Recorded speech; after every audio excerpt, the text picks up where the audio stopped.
بسم اللہ والصلاة والسلام علی رسول اللہ محمد وعلی آلہ واصحابہ وازواجہ اجمعین۔ السلام علیکم ورحمۃ اللہ وبرکاتہ۔ آج کی مجلس، آج کے بیان کا عنوان ہے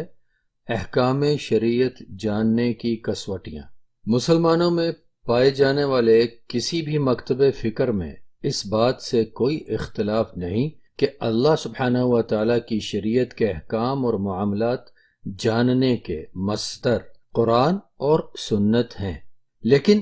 ہم مسلمانوں میں بہت سے دیگر عجیب و غریب اور نادرست عادات و افکار میں سے ایک یہ بھی داخل اور رائج ہو چکی ہے کہ دین کے معاملات اپنی اپنی طرف سے مقرر کی گئی کسوٹیوں پر پرکھ کر اپنا لیتے ہیں۔ اپنے اپنے طریقے، اپنے اپنے قوانین، اپنے اپنے ڈھب و مسلک و منہج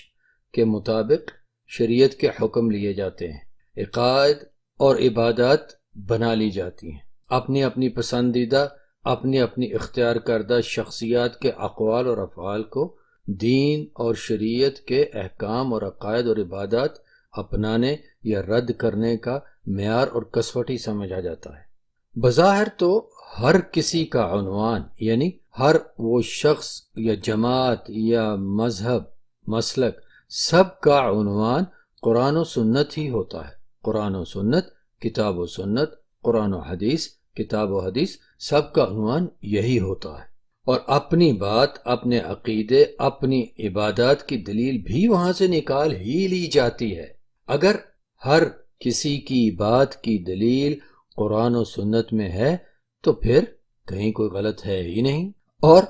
یہ ناممکن ہے، ایسا ناممکن ہے کہ ہر کوئی اپنی اپنی بات میں درست ہو، کیونکہ کسی ایک معاملے میں، کسی ایک مسئلے کے حل میں حق دو مخالف صورتوں میں دو مخالفین کے پاس نہیں ہو سکتا۔ یہاں سے آگے چلنے سے پہلے یہ سمجھ رکھیے کہ جب میں سنت اور حدیث کا ذکر کرتا ہوں تو اس سے مراد فقط صحیح ثابت شدہ سنت ہے۔ جو روایات ثابت نہیں ہوتی انہیں بطور حجت اور دلیل استعمال کیے جانا تو درست ہے ہی نہیں، لہذا بات صرف اور صرف قرآن کریم اور صحیح ثابت شدہ سنت شریفہ کے بارے میں کی جا رہی ہے، اور ہمیشہ میری بات میں کہی جا رہی ہو یا لکھی گئی ہو، جب میں سنت یا حدیث کہوں، لکھوں، تو اس سے مراد صرف اور فقط صحیح ثابت شدہ سنت شریفہ ہے۔ قرآن کریم اور سنت مبارکہ کو اللہ تبارک و تعالیٰ اور اس کے آخری نبی اور رسول کریم محمد صلی اللہ علیہ وعلی آلہ وسلم کی مراد کے مطابق سمجھنے کے لیے خود قرآن کریم اور صحیح ثابت شدہ سنت کے علاوہ اللہ تبارک و تعالیٰ نے ایک اور کسوٹی بھی مقرر فرمائی ہے، جسے چھوڑنے کی وجہ سے ہم لوگ بالکل بنیادی عقائد اور عبادات میں بھی اختلاف کرتے ہوئے نظر آتے ہیں،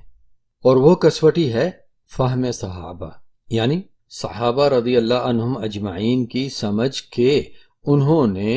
قرآن کریم میں مذکور اللہ تبارک و تعالیٰ کے کسی حکم کو اور رسول اللہ علیہ السلام کی قولی اور فعلی سنت شریفہ کو کس طرح سمجھا اور اس پر کس طرح عمل کیا۔ میں پہلے بھی کئی دفعہ عرض کر چکا ہوں کہ قرآن اور سنت کو سمجھنے کے لیے صحابہ رضی اللہ عنہم اجمعین کے اقوال و افعال کی حدود میں رہنا لازم ہے، خاص طور پر عقیدے اور عبادات میں۔ اللہ سبحانہ و تعالیٰ نے ہم سب کے لیے ایمان اور فہم دین، یعنی دین کو سمجھنے کے لیے ایک کسوٹی اور ایک معیار مقرر فرمایا ہے، اور یہود و نصارہ کو جواب دلواتے ہوئے اپنے رسول کریم علیہ السلام اور ان کے اصحاب رضی اللہ عنہم اجمعین کو حکم دیا کہ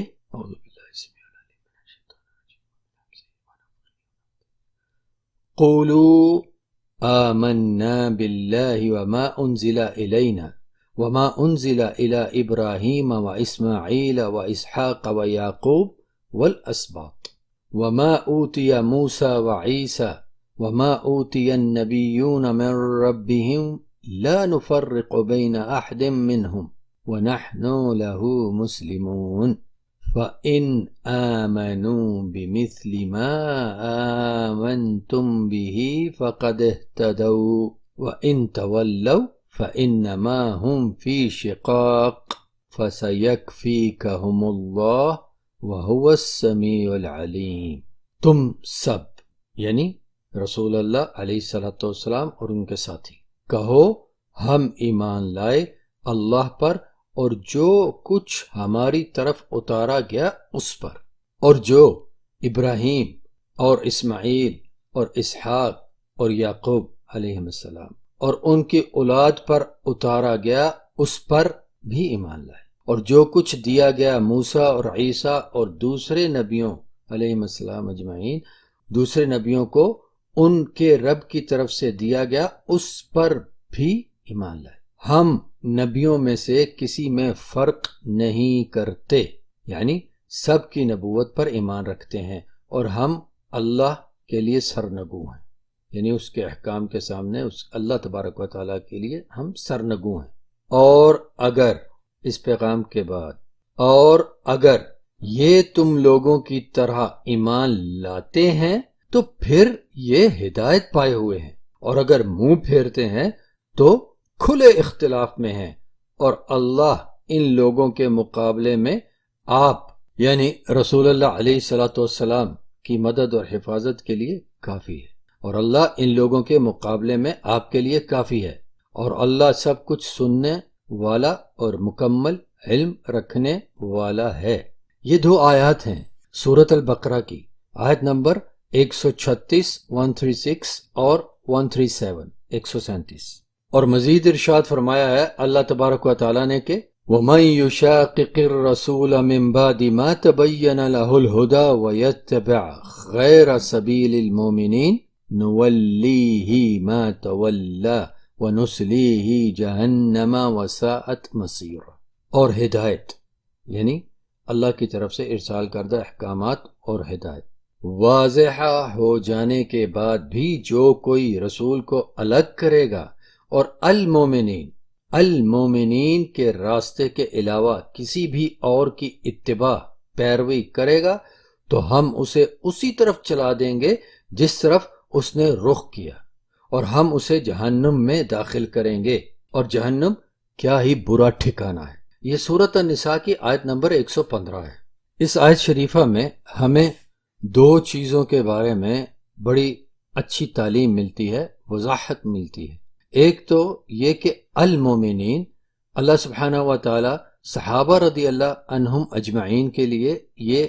لفظ استعمال فرما رہے ہیں، تو المومنین سے مراد صحابہ رضی اللہ عنہم اجمعین ہیں، اور ان کے راستے کو ایک کسوٹی مقرر کیا جا رہا ہے، جس طرح کہ اس سے پہلے والی آیت جو آپ کو سنائی، اس آیت شریفہ میں انہی صحابہ رضی اللہ عنہم اجمعین کے ایمان کو کسوٹی مقرر کیا گیا کہ جو ان کی طرح ایمان لائے گا وہی ہدایت پایا ہوا قرار پائے گا۔ اور دوسری بات، ایک اور خصوصی اہم عقیدے سے متعلقہ بات جو اس دوسری آیت شریفہ میں سورۃ النساء کی آیت نمبر 115 میں ہمیں ملتی ہے، وہ یہ کہ اس آیت شریفہ میں اللہ تبارک و تعالی نے اپنے ذات پاک کے لیے 2 دفعہ جمع کا صیغہ استعمال فرمایا ہے۔ اس لیے اگر کوئی اور اللہ تعالیٰ کا ذکر جمع کے صیغے میں کرتا ہے تو ایسا کرنا خلاف توحید نہیں، بلکہ اللہ کی کبریائی، بڑائی اور قوت اور قدرت اور اس کی عظمت کے بیان کے لیے، اور اللہ کی طرف سے اجازت شدہ ہے۔ جی ہاں، قرآن میں تو اللہ نے یہی سکھایا ہے۔ اب اپنی ذاتی آراء یا غیر مسلم مستشرقین کے فلسفوں کو کسوٹی بنا کر یا اس کی مدد سے قرآن کو سمجھ کر اس قسم کی بات کی جائے کہ نہیں اللہ کے لیے جمع کا صیغہ استعمال کرنا توحید کے خلاف ہوتا ہے، تو یہ باتیں ایسی ہیں جو کہ بذات خود اللہ تبارک و تعالیٰ کے کلام پاک کے ذریعے مردود قرار پاتی ہیں۔ اگر اپنی ذاتی آراء کو، اپنے فلسفوں، اپنی منطقوں کو اور اپنے دل و دماغ میں آنے والے افکار و خیالات اور وسوسوں کو کسوٹی بنا کر ان کے ذریعے ان پر ماپ تول کر کے قرآن کریم کو سمجھا جائے تو پھر تو دین میں کچھ بھی کہا اور بنایا جا سکتا ہے، جس کی کئی مثالیں ہمیں اپنے ارد گرد ملتی ہیں۔ اللہ جل جلالہ نے اس کے نازل کردہ دین و شریعت کے احکام اور معاملات سمجھنے اور اپنانے کے لیے اپنے آخری نبی اور رسول کریم محمد صلی اللہ علیہ وآلہ آلہ وسلم کے ساتھ ساتھ ان کے صحابہ رضی اللہ عنہم اجمعین کو بھی کسوٹی مقرر فرمایا۔ یہ نہیں کہا جا سکتا کہ یہ جو حکم پہلی آیت شریفہ میں آپ کو سنایا گیا یہ یہود و نصارہ کے لیے، بلکہ ہر ایک انسان کے لیے ہے یہ حکم کہ اگر اس کا ایمان اور عمل رسول اللہ محمد صلی اللہ علیہ وآلہ آلہ وسلم اور ان کے اصحاب رضی اللہ عنہم اجمعین کی اتباع میں ہوگا تو ہی وہ ایمان اور وہ عمل ہدایت والا ہوگا، اور اگر نہیں تو وہ گمراہی والا ہوگا۔ اور یہ ہوتا ہوا نظر آ رہا ہے۔ ہر فرقہ، مذہب و مسلک ظاہری طور پر تو قرآن و حدیث کا نام لیوا ہوتا ہے، جیسے کہ میں نے پہلے کہا سب کا عنوان ٹائٹل یہی ہوتا ہے، قرآن و سنت، قرآن و حدیث، کتاب و سنت، کتاب و حدیث۔ لیکن جب ان دونوں کو، ان دونوں چیزوں، ان دونوں مصادر دین کو وہ شخص اپنی عقل کے مطابق سمجھتا اور سمجھاتا ہے، صحابہ رضی اللہ عنہم اجمعین کے اقوال و افعال کو ترک کر دیتا ہے، تو پھر وہیں پہنچتا ہے جہاں کی خبر اللہ تعالیٰ نے اس آیت شریفہ میں سنائی جو آپ کو ابھی ابھی سنائی ہے میں نے بھی، سورۃ النساء کی آیت 115، جس کے آخر میں اللہ تبارک و تعالیٰ نے ایسے لوگوں کے لیے یہ فرمایا کہ نولیہ ما تولی ونصلیہ جہنم وساءت مصیرا، ہم اسے اسی طرف چلا دیں گے جس طرف اس نے رخ کیا، اور ہم اسے جہنم میں داخل کریں گے، اور جہنم کیا ہی برا ٹھکانہ ہے، جہنم میں داخل کریں گے۔ کیوں؟ کیونکہ یہ ہی اس کے اپنائے ہوئے راستے کی منزل ہے۔ مزید وضاحت ہمیں رسول اللہ علیہ الصلوۃ والسلام کی اس معروف حدیث میں ملتی ہے کہ ان بنی اسرائیل افترقت علی 71 فرقہ وان امتی ستفترق علی 72 فرقۃ کلھا فی النار الا واحدۃ وہی الجماعہ۔ یقیناً بنی اسرائیل یہودی 71 فرقوں میں بٹے اور میری امت 72 فرقوں میں بٹے گی، سب کے سب فرقے جہنم میں جائیں گے سوائے ایک کے، اور وہ فرقہ جو کہ جنت میں جائے گا الجماعت ہے۔ یہ حدیث شریف صحیح ہے، اور سنن ابن ماجہ، سنن ابی داؤد، المستدرک الحاکم، مسند احمد، سنن البیہقی الکبریٰ اور حدیث کی دیگر کتابوں میں ابو ہریرہ، انس بن مالک، عبداللہ ابن مسعود، عوف بن مالک، معاویہ بن ابی سفیان، ابو امامہ، عبداللہ ابن عباس رضی اللہ عنہم اجمعین سے روایت کی گئی ہے۔ اور مستدرک الحاکم اور سنن الترمذی کی ایک روایت میں نجات پانے والے، کامیاب ہونے والے، جنت میں جانے والے فرقے کے بارے میں فرمایا ما انا علیہ و اصحابی اليوم۔ اس فرقے کی صفت کیا ہے، اس فرقے کی نشانی کیا ہے کہ وہ اس طرح اپنے عقیدے اور اپنے عمل کو اپنانا والا، چلنے والا ہوگا جس پر میں اور میرے صحابہ آج کے دن ہیں۔ اس حدیث کا درجہ صحت حسن ہے۔ فرقہ واریت، اس کی تعریف اور مفہوم، فرقہ ناجیہ یعنی نجات پانے والا فرقہ، اس فرقے کی صفات اور نشانیاں۔ الحمدللہ اس موضوع پر یا ان موضوعات پر، ان نکات پر ایک تفصیلی مضمون ایک عرصہ دراز پہلے نشر کیا جا چکا ہے برقی میڈیا پر، جو میرے بلاگ پر بھی میسر ہے۔ اس کا مطالعہ ضرور فرمائیے گا، انشاءاللہ بڑی ہی خیر کا سبب ہوگا۔ اپنے رواں موضوع کی طرف واپس آتے ہوئے کہتا ہوں کہ اپنے عقائد اور عبادات کو قرآن کریم اور صحیح ثابت شدہ سنت شریفہ کی کسوٹی پر صحابہ رضوان اللہ علیہم اجمعین کی جماعت کے اقوال اور افعال کی حدود میں ہی رہتے ہوئے سمجھنا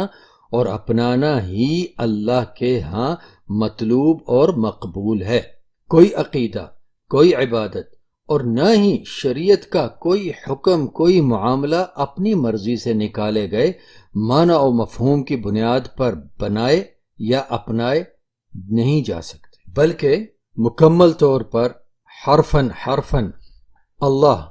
تبارک و تعالی اور اس کے آخری نبی اور رسول کریم محمد علیہ الصلاۃ والسلام کی مقرر کردہ حدود میں رہتے ہوئے اپنانا اللہ کی طرف سے مقرر کردہ منہج و مسلک و مذہب ہے۔ اور اگر ایسا نہیں تو پھر تو کوئی بھی شخص اپنی کسی بات کو صحیح ثابت کرنے کے لیے کسی آیت یا حدیث کو اپنے معنی اور مفاہیم دے کر کچھ بھی جائز اور ناجائز بنا سکتا ہے، اور ہمیں اس کی کئی مثالیں ملتی ہیں۔ ایسی حرکات ہم اکثر سنتے، پڑھتے اور دیکھتے ہیں۔ سوچنے اور سمجھنے کی بات تو یہ ہے میرے محترم بھائی اور بہنوں، میرے محترم سامعین کرام، سوچئے، سمجھیے۔ سوچنے اور سمجھنے کی بات تو یہ ہے کہ اگر ان آیات اور احادیث کا معنی اور مفہوم اور مطلوب اور مقصود وہی ہے جو کوئی بھی اپنے کسی عقیدے یا عبادت کی دلیل کے طور پر پیش کرتا ہے، تو رسول اللہ محمد علیہ الصلاۃ والسلام نے یا صحابہ رضی اللہ عنہم اجمعین کی جماعت نے اس پر کیا اسی طرح عمل کیا تھا جس طرح کہ یہ شخص یا یہ حضرات بیان کرتے ہیں؟ اگر ہاں تو پھر تو ان لوگوں کی بات ٹھیک ہوئی، مان لیں گے، اور اگر نہیں تو کیا وہ لوگ رسول اللہ علیہ الصلاۃ والسلام اور صحابہ رضی اللہ عنہم اجمعین کی جماعت سے زیادہ قرآن و حدیث کو سمجھنے والے ہیں؟ اور کیا یہ لوگ صحابہ رضی اللہ عنہم اجمعین سے بڑھ کر اللہ تعالیٰ اور اس کے رسول کریم محمد علیہ الصلاۃ والسلام سے محبت کرنے والے ہیں؟ یہ تو کوئی معیار نہیں ہے، اور نہ ہی کوئی حق گوئی ہے، اور نہ ہی انصاف پسندی ہے کہ جو بات اپنے مسلک و مذہب و سوچ اور فکر کے مطابق نہ ہو، اپنی پسندیدہ اختیار کردہ شخصیات کے قول اور فعل کے مطابق نہ ہو، یا جس بات کا علمی جواب یعنی قرآن اور صحیح ثابت شدہ سنت صحابہ رضی اللہ عنہم اجمعین کی جماعت کے اقوال اور افعال کی روشنی میں نہ دیا جا سکے، اس بات کو فرقہ واریت کے کھاتے میں ڈال دیا جائے، یا اسی قسم کا کوئی دوسرا الزام لگا کر بات کو بدنام کیا جائے اور بات کرنے والے کو بھی بدنام کیا جائے۔ اجی یہ تو فلان ہے، اس کی بات کیوں سنتے ہو؟ لا حول ولا قوت الا باللہ العلی العظیم۔ پہلے اپنے قول اور عمل کو ان کسوٹیوں پر تو پرکھیے جو اللہ تبارک و تعالیٰ نے مقرر کی ہیں۔ اگر آپ کا قول اور فعل، آپ کا اختیار کردہ قول و فعل ان کسوٹیوں پر پورا اترتا ہے تو ٹھیک ہے، آپ دوسرے کو غلط کہہ سکتے ہیں، غلط فہمی کا شکار کہہ سکتے ہیں، لیکن کسی دوسرے پر الزام لگانے سے پہلے آپ خود کو پرکھیے نہیں۔ یہ کہاں کا انصاف ہے، کہاں کی حق گوئی ہے، اور یہ کیسا عجیب و غریب معیار ہے جو کہ مردود ہے اللہ تبارک و تعالیٰ کے کلام کے مطابق۔ میرے مسلمان بھائیوں، بہنوں، تمام سامعین کرام، کچھ تو خیال کیجئے گا کہ بھلا یہ کس طرح درست ہے کہ جو کام اللہ سبحانہ و تعالیٰ کے آخری نبی اور رسول کریم محمد صلی اللہ علیہ وآلہ آلہ وسلم نے صحابہ رضی اللہ عنہم اجمعین کی جماعت نے نہیں کیا، جو عقیدہ انہوں نے نہیں اپنایا، بلکہ صدیوں تک امت میں اس کا نام و نشان نہیں ملتا۔ عقیدہ ہے، عبادات ہیں، انہیں اپنانا تو درست سمجھا جائے، لیکن قرآن اور صحیح ثابت شدہ سنت شریفہ سے صحابہ رضی اللہ عنہم اجمعین کی جماعت کے اقوال و افعال کے مطابق جو عقیدہ، جو عبادت ملیں، انہیں اپنانا غلط قرار دیا جائے، جبکہ اسے غلط قرار دینے کی کوئی بھی ثابت شدہ علمی دلیل نہیں، بلکہ فقط اور فقط مختلف خود ساختہ الزامات اور فلسفوں کی بنا پر قرآن اور صحیح ثابت شدہ سنت شریفہ اور فہم صحابہ کو رد کیا جاتا ہے۔ اپنے اپنے مذہبی، مسلکی، جماعتی اور شخصی تعصبات کی بنا پر رد کر دیا جاتا ہے، اور اپنے خود ساختہ عقائد کو، اپنی خود ساختہ عبادات کو ان کی تاریخ پر، ان کے منہج پر، ان کے مصدر پر نظر ہی نہیں کی جاتی، اور نہ ہی دلائل کے فہم پر نظر کی جاتی۔ بس اپنی بات پر اصرار کیا جاتا ہے اور اسے ہی درست دکھانے اور سجھانے کی کوشش کی جاتی ہے۔ یہ کون سا معیار ہے؟ یہ کہاں کا حق ہے؟ یہ کہاں کا انصاف ہے؟ اور یہ راستہ کہاں جاتا ہے؟ ابھی سنائی گئی آیات شریفہ میں اور حدیث شریف میں ہمیں بڑی وضاحت سے اس سوال کا جواب مل جاتا ہے کہ اللہ تبارک و تعالیٰ کے دین، اس کی شریعت میں جو بھی معاملات ہیں، جو احکام ہیں، عقائد ہیں، عبادات ہیں، انہیں اپنانے کی کسوٹیاں کیا ہیں؟ تین، اللہ سبحانہ و تعالیٰ کی کتاب قرآن اور اللہ تبارک و تعالیٰ کے آخری نبی اور رسول کریم محمد علیہ الصلاۃ والسلام کی سنت شریفہ، قولی سنت، فعلی سنت، اور ان دونوں مصادر کو سمجھنے کے لیے خود انہی دونوں مصادر سے مدد لی جائے گی، اور تیسری کسوٹی ان دونوں مصادر کو سمجھنے کی، تیسرا معیار ان دونوں مصادر کو سمجھنے کا، جاننے کا، صحابہ رضی اللہ عنہم اجمعین کی جماعت۔ اللہ تبارک و تعالی ہم سب کو ہر ضد اور تعصب سے نجات دے اور حق جاننے، ماننے، اپنانے اور اسی پر عمل پیرا رہنے کی توفیق عطا فرمائے، اور اسی طرح اس کے سامنے حاضر ہو کر اس کی رضا پانے کی توفیق عطا فرمائے، جس طرح کہ اس کے ہاں مطلوب و مقصود و مقبول ہے۔ والسلام علیکم ورحمۃ اللہ وبرکاتہ۔